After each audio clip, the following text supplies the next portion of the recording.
buenas tardes de nuevo. Magnífica película. Me ha sorprendido porque no es una película sobre el proceso de radicalización en sí, creo que es una pregunta sobre una película sobre qué pasa después, ¿no? A mí me ha sugerido una reflexión, pues lo que tengo el privilegio de tener aquí al lado de Álvaro, la lanzaré como pregunta y si no luego también lanzamos las preguntas y así vamos generando un debate, si os parece. Me ha generado una reflexión y me da un poco... el tema sería el siguiente, es decir, ante actitudes sociales, religiosas y cívicas de este tipo, las sociedades occidentales aplicamos los valores de los que estamos vinculados, que son libertad, tolerancia, laicismo cuando corresponda, o por lo menos el que la religión pertenece a la esfera privada, etcétera, etcétera. Y la impresión un poco que creo y un mensaje importante de la película es que cuando surgen comportamientos como el de Ahmed, intentamos reeducar aplicando estos valores, y son valores en los cuales ellos, por lo menos así se traslada, no creen, critican.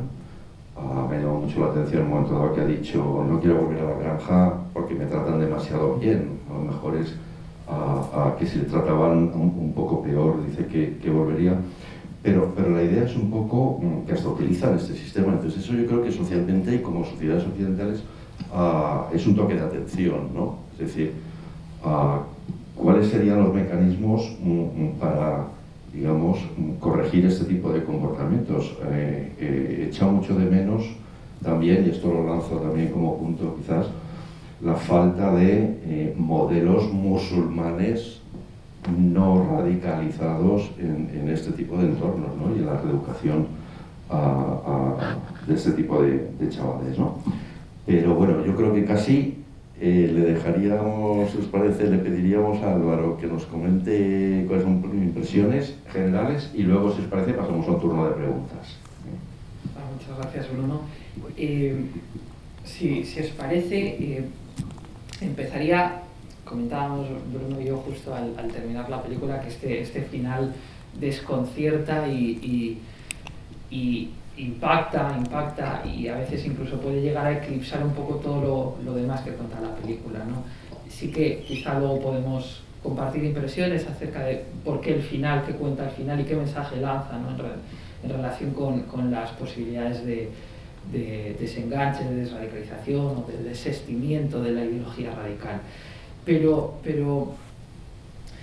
yo creo que lo principal, visto desde la perspectiva de quienes pues, nos aproximamos a los fenómenos de radicalización violenta desde el ámbito de la investigación empírica y demás, es observar que los Dardenne, como os adelantaba al principio antes de ver la película, los Dardenne se han basado en casos reales y han documentado procesos de radicalización para construir el personaje de Ahmed. Coincido con Bruno en que no vemos el proceso de radicalización porque, y esto es deliberado, cuando los directores nos permiten asomarnos a la realidad de esa familia, no solo de la de ese joven, sino la de esa familia, es cuando el proceso ya ha empezado. Es decir, nosotros entramos en ese mundo cuando Ahmed se niega a darle la mano a la profesora y cuando tiene esa discusión con la madre. Pero sabemos o podemos imaginar cómo era el Ahmed de antes por lo que la madre nos dice de él. La madre dice algunos elementos, algunos aspectos que son muy reveladores. Le dice, tú antes jugabas a los videojuegos, tú antes tenías pósters en la habitación, vestías de una manera muy determinada. Es un menor que ha experimentado un proceso, además, muy rápido. Ella dice, solo un mes jugabas a los videojuegos. Y ha sido un proceso de radicalización express. Y en ese proceso de radicalización, que es un puzzle, porque es un proceso complejo, es un proceso irregular, aunque se ha dado un ritmo muy rápido, en ese puzzle hay distintas piezas que los Dardenne retratan, yo creo que de manera muy verosímil. Vemos al imán, la influencia del imán es muy clara, es muy perceptible, es lo que nosotros caracterizamos como el agente de radicalización, y transmite un sistema de creencias radicales, en este caso la del salafismo yihadista, y impone de alguna manera un nuevo marco de visión de la realidad en Ahmed. La madre lo caricaturiza y dice: te ha lavado el cerebro. En realidad, el proceso de Ahmed es mucho más que un lavado de cerebro. Es más complejo y la película también lo refleja bien. Pero el personaje, el rol que desempeña el imán es central. Le introduce en esa nueva forma de entender la realidad, de ver la realidad, le transfiere unos agravios. La percepción de que los musulmanes están siendo discriminados en Occidente, llega a decir el imán, nos juntan, nos mezclan con judíos y cruzados, con herejes, con apóstatas. Y Ahmed rápidamente absorbe ese discurso e identifica en su mundo más inmediato un culpable, que es la profesora. La profesora es la que, negándose a dar clases de árabe basadas en el Corán, está negando el derecho a los musulmanes de que aprendan el árabe de la fuente sagrada. Y ese es el desencadenante de toda la historia. Esa es una pieza del puzzle, el imán. Pero no es la única pieza del puzzle. Hay otra pieza del puzzle, que es esa influencia que llega de Internet, de las redes sociales. Ahmed le dice en un momento dado al imán, le dice: he encontrado un predicador francés que llama al martirio. Y eso es muy revelador, porque Ahmed es un joven, es un adolescente. Ahmed es un adolescente. Y la adolescencia es ese periodo del desarrollo vital en el que los individuos experimentamos con nuevas realidades, experimentamos con nuevas experiencias, buscamos formar nuestra identidad, nos internamos en nuevos entornos de socialización porque estamos adquiriendo autonomía de la familia. Es un periodo más de acción y de emoción que de reflexión. Cuando el imán le transmite ideas, pero Ahmed demanda no solo ideas, sino también acción. Y el imán le responde: no es momento para la yihad. Lo dice muy claro. Y el papel del imán puede ser un poco ambiguo porque claramente legitima la violencia, pero lanza un mensaje muy claro de: no es el momento de actuar ahora, ya llegará.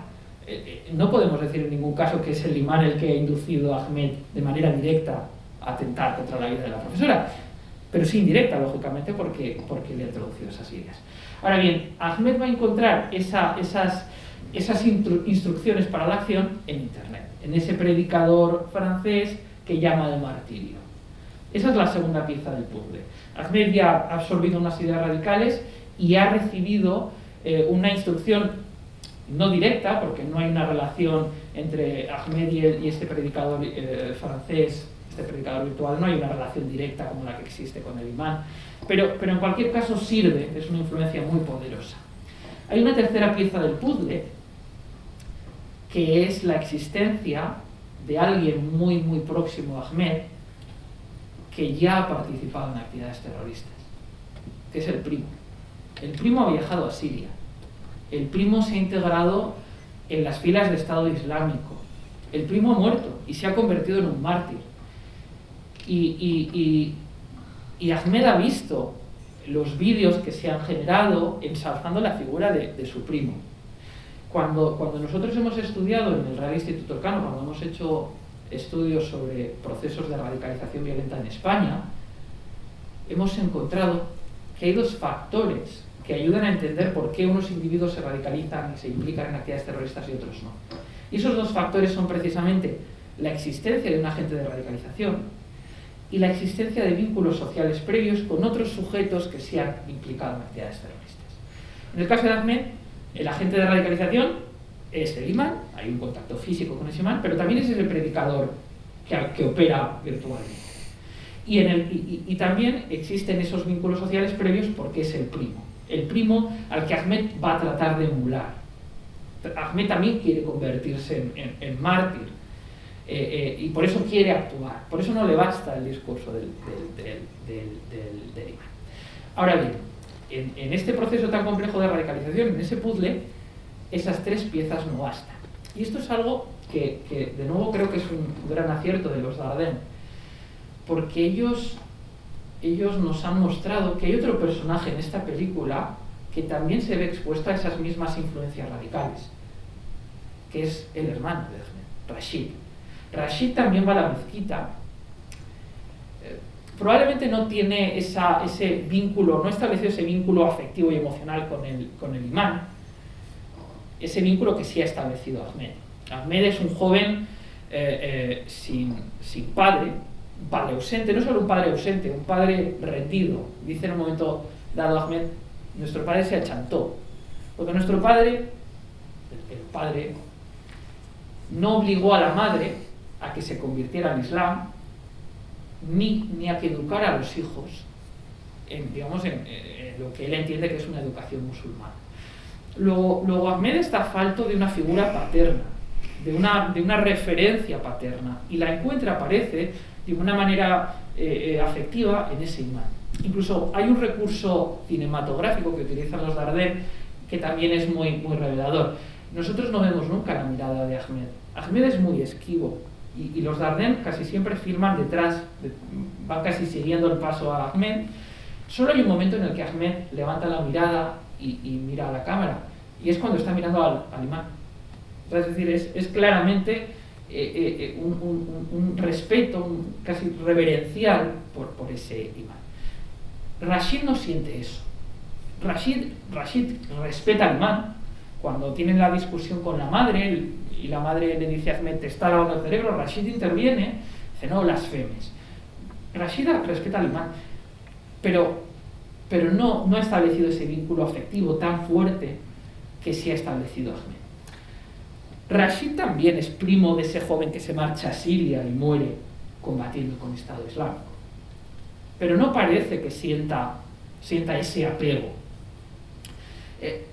Pero hay algo más. Probablemente hay elementos en la personalidad de Rashid y de Ahmed que les condicionan para seguir rumbos distintos. Rashid es un joven que juega al fútbol, es decir, está integrado en un grupo. Ese sentido de pertenencia que los adolescentes buscan satisfacer, él ya ha sabido canalizarlo en un grupo de fútbol. Incluso la escena es reveladora cuando el imán le dice, vas a anteponer ese equipo de fútbol a asistir a una reunión en la que vamos a decirle a esa apóstata que está atacándonos. Y Rashid no sabe muy bien cómo reaccionar. Bueno, es que no me gusta hablar en público. Ahmed lo tiene muy claro, hay que ir a esa reunión. Ahmed es un joven introvertido, al contrario que Rashid. Ahmed es un joven que, por lo que nos ha contado la madre, antes de ese proceso de radicalización, estaba en su casa encerrado, en su habitación encerrado jugando a videojuegos. Luego, muy probablemente hay unos factores de riesgo en Ahmed que no se dan en Rashid y que nos ayudan a entender por qué, expuestos a los mismos factores de radicalización, a las mismas influencias, uno sigue un curso y el otro sigue otro curso muy distinto. Me gusta la película porque refleja de manera muy fiel que estos procesos de socialización son profundamente complejos. Cuando mi línea de investigación más concreta es la radicalización infanto-juvenil de menores, cuando empecé a investigar estos procesos comprobé que había agentes de radicalización que habían tenido éxito en sus esfuerzos por reclutar y captar menores, habían logrado implicarlos en actividades yihadistas, incluso algunos se habían marchado a Siria desde nuestro país, pero en otros casos habían fracasado. Había menores que habían empezado a recibir esta doctrina, que durante un momento habían seguido los pasos de los agentes de radicalización, pero que en un momento dado habían desistido. Y yo me preguntaba, ¿qué puede llevar a un menor a seguir los pasos hasta el final y a otro a suspender el proceso? Y la respuesta es que, como también muy fielmente muestra la película, los menores no son un sujeto pasivo del proceso de radicalización. No acierta la madre cuando dice te han lavado el cerebro, porque Ahmed no es solo un menor víctima de la influencia de su imán. Los menores también toman partido del proceso, son actores en ese proceso. Ahmed decide buscar a través de las redes a otro imán que le lance mensajes de acción, los mensajes que su imán no le está dando, ¿no? Y que él demanda, porque es un adolescente que busca acción, ¿no? Y de la misma manera que Ahmed actúa de manera autónoma, buscando más discursos, más propaganda yihadista, hay menores que en un momento dado deciden suspender el proceso porque son conscientes de que un proceso de radicalización violenta, la implicación en actividades terroristas, comporta riesgos. O sencillamente porque llega un punto en el que no comparten la ideología, ¿no? Rashid muy probablemente, por ese sentido de agencia, por esa autonomía, esa capacidad que como adolescente ya tiene de discernir y de establecer sus propias prioridades vitales, en un momento dado dice, yo no, por aquí no voy a seguir, ¿no? Y luego hay otro elemento añadido que también refleja la película, y es que en un proceso de socialización uno recibe una influencia en un sentido y otra influencia en otro. Ahmed recibe el discurso del imán en favor de la yihad, pero también recibe el discurso de su madre, de sus hermanas, de su educadora, de su psicóloga, en dirección opuesta. El caso en que queda evidenciado es que Ahmed sencillamente va a dar prioridad al discurso del imán, ¿no? Pero yo creo que aciertan los Dardenne y que reflejan de manera muy fiel la complejidad de estos procesos de radicalización, incluso cuando se refieren a menores, a adolescentes, ¿no? Muchas gracias, Álvaro. Estoy absolutamente de acuerdo. Yo añadiría el otro personaje, que es el que he comentado antes. Pero yo creo que vamos a ir a ver si hay alguna pregunta, algún comentario. Seguro que os ha encantado la película, además creo que tiene muchas facetas y muchas dimensiones, ¿no? Vamos a aprovechar que tenemos a Álvaro con nosotros y si os parece, si hay alguna pregunta o alguna cuestión. Estamos pasando el micrófono. Muchas gracias. Sí, yo conozco más o menos de cerca contextos en los que se han podido producir este tipo de radicalizaciones. Hablo en concreto del caso de Melilla. Y hablando con personas de la comunidad musulmana de origen bereber, veo como que hay cierta parte pero parte más amplia de lo que pudiera parecer, que frente a los discursos muy dirigidos de ortodoxia islámica que pueden provenir de los imanes de las mezquitas,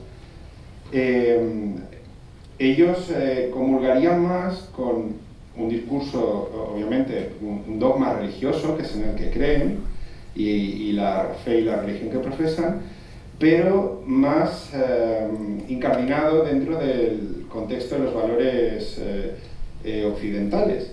Y se preguntaban, en ese sentido, por qué, si ya hay comunidades de musulmanes asentadas de varias generaciones a lo largo de Europa, no se potencia de alguna forma, no sé cómo se podría vehicular esto, escuelas de Coranes con su ortodoxia islámica, con sus valores y sus preceptos religiosos y culturales, pero que también comulgaran, que pueden, entiendo, como todas las religiones, como la religión del cristianismo, el judaísmo, que todos se pueden radicalizar y todos pueden también profesarse en un contexto de libertad y de democracia, ¿no? Como es el que impera en la mayoría de los países europeos. Entonces, había como cierta pregunta en ese sentido, y incluso recuerdo el caso de un estudioso allí en Melilla que llegó a ser incluso eurodiputado en los años 90, y lo planteó en el Parlamento Europeo en aquel momento, no sé si el año 95 o 96, causando un absoluto escándalo, ¿no? Y ahora, pues quizá no parece una idea tan escandalosa, ¿no? Después de tantos atentados, después de ver cómo estas dinámicas suceden a lo largo y ancho de toda Europa, ¿qué posibilidades habría de generar espacios en los cuales se formaran imanes con otros preceptos o con otras escalas de valores, pues eso, más en los derechos humanos y en el respeto, en la tolerancia? Yo creo que coincido en que esa demanda resultó novedosa o impactante en los 90, pero creo que esa es una demanda muy extendida hoy, ¿no? Y que tiene mucho sentido y mucha lógica. Francia, sin ir más lejos, ha avanzado mucho en la línea de decretar que los imanes que oficien el rezo en ese país, el país galo, deben estar formados en Francia. No deben haberse formado en madrazas, en escuelas coránicas de otros países, ¿no? Quizá en eso también debemos seguir el ejemplo francés, porque en España todavía no hay un control de la formación de imanes, ni en España ni en muchos países. El asunto es todavía polémico de la financiación de las mezquitas, también lo arrastramos. Y los imanes que ofician el rezo en España son elegidos, como sabemos, por las juntas de cada oratorio o de cada mezquita, y responden a menudo a las corrientes que imperan en esas mezquitas u oratorios. Pero coincido en que en la formación de imanes se ha puesto el acento, digamos, en los últimos años, en el año 2004, cuando se producen los atentados de Madrid, rápidamente la atención se dirigió a dos centros de culto de la capital, porque se sabía, se había comprobado ya que varios de los miembros de aquella red terrorista operaban con cierta libertad en esos centros de culto. Y esto también me permite, gracias por el comentario, porque también me permite, y lo vinculo con la película, hablar del rol de las mezquitas en los procesos de radicalización, que a veces tiende a pensarse que en España o en cualquier país europeo se está predicando la yihad. No está ocurriendo eso, porque, entre otras muchas cosas, porque los propios salafistas son conscientes de que los centros de culto están siendo, digamos, vigilados o de alguna manera fuerzas y cuerpos de seguridad mantienen una relación estrecha y tratan de hacer un seguimiento del discurso que se predica, ¿no? Nosotros en el Real Instituto Elcano, cuando hemos hecho una monitorización de estos casos de radicalización violenta en España, no hemos constatado que en una mezquita haya un predicador que haya, digamos, llamado a la yihad de manera pública. Y esto lo vemos en la película. El imán no lo hace de manera pública y abierta, pero sí se sirve de su condición de líder religioso para, en espacios privados, dirigirse de manera más estrecha y directa a algunos fieles, a los que ha identificado como más vulnerables, ¿no? En el rezo al que acude todo el mundo no se predica la yihad, pero por ejemplo, también lo vimos en el caso de Ripoll, ese imán que sí se sirve de su condición y de su relación estrecha con toda la comunidad para identificar y para ya en espacios más secretos, más privados, empezar a adoctrinar, ¿no? De manera que sí, ciertamente, por volver al origen, creo que debemos ir en esa línea, y Francia ya lo está haciendo. Pero yo menciono algo así al principio. Yo creo que la pregunta es, una cosa es el proceso de radicalización y otra cosa, sobre lo que va la película probablemente también, es de cómo actúas después. A eso me refería yo al principio. Hay otro personaje que es el Estado, los que representan al Estado de Derecho, los jueces, los educadores, el personal del reformatorio, etc. Yo he echado de menos una presencia musulmana, digamos, moderadora, dialogante en el proceso de tratamiento del chaval. Es decir, básicamente lo que se hace es darle toda la libertad para seguir ejerciendo una religión que en el fondo está en la base de su proceso de radicalización, cosa que debe seguir haciendo, pero sin proponer ningún contradiscurso al discurso salafistas, creo que son, ¿no? Al discurso salafista en el cual se ha educado. Y ahí yo creo que hay un papel importante a jugar, no solo en las mezquitas, no, sino en procesos posteriores, probablemente, de tratamiento, incluso en las cárceles, no lo sé.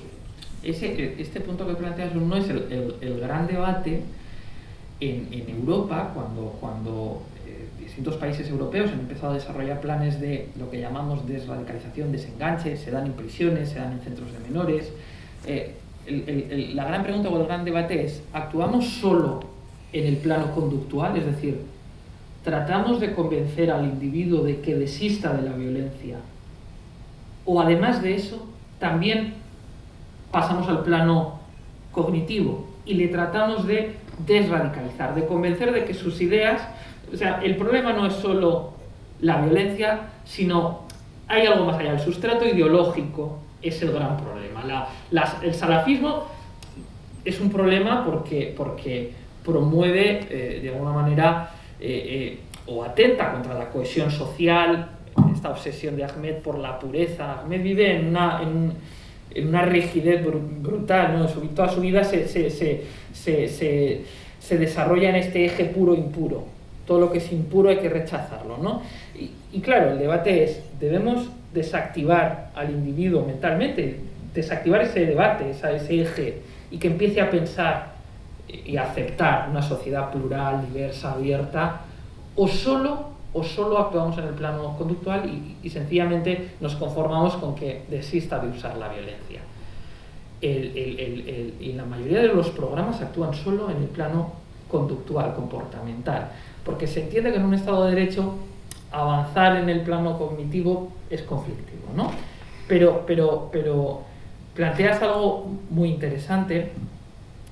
Es verdad que en cualquier caso hay que contrarrestar ese discurso, hay que hacerlo, al menos en la base ideológica que legitima la violencia. Y eso es verdad que la película no lo refleja. Quizá esa pueda ser una de las razones por las que el programa tratamental de Ahmed fracasa. Ahmed está obsesionado con acabar con la vida de su profesora. Y solo cuando llega la muerte, y probablemente cuando está ya transitando hacia la muerte y descubre que no hay paraíso alguno, es cuando, ¿no?, dice, pide perdón. Cuando pide perdón. Antes, al principio de la película, he dicho, hay elementos en esta película que me recuerda mucho a lo que acaba de ocurrir en Francia y en Austria. En Francia porque claramente ven un elemento del Estado democrático y buscan neutralizarlo. En Francia acaban con la vida de un profesor que plantea en una clase de valores cívicos y éticos un debate acerca de la libertad de expresión y utiliza para ello las caricaturas de Mahoma que publicó Charlie Hebdo. Y en este caso es una profesora que sencillamente quiere abrir un poco horizontes a los jóvenes árabes, a los jóvenes musulmanes, y quiere que aprendan el árabe, pero no en el marco del Corán, sino, digamos, en los códigos que van a poder usar en su vida cotidiana. Pero hay otro elemento que me recuerda al atentado que se ha producido en París, pero hay algo que me recuerda mucho a lo que ha pasado en Viena. Y tiene que ver con esto que decimos del programa de tratamiento y del fracaso de los programas de tratamiento. El joven que atentó en Viena, en las inmediaciones de una sinagoga, se radicalizó siendo menor. Con 18 años trató de viajar a Siria, fue detenido en Turquía, fue extraditado a Austria y fue condenado a 22 meses de prisión. Pero a los pocos meses se suspende su pena privativa de libertad por un programa de tratamiento. Y los profesionales que hacen el seguimiento de su evolución en este programa constatan que el joven ha evolucionado muy favorablemente. No está dando muestras de radicalidad, en ningún caso.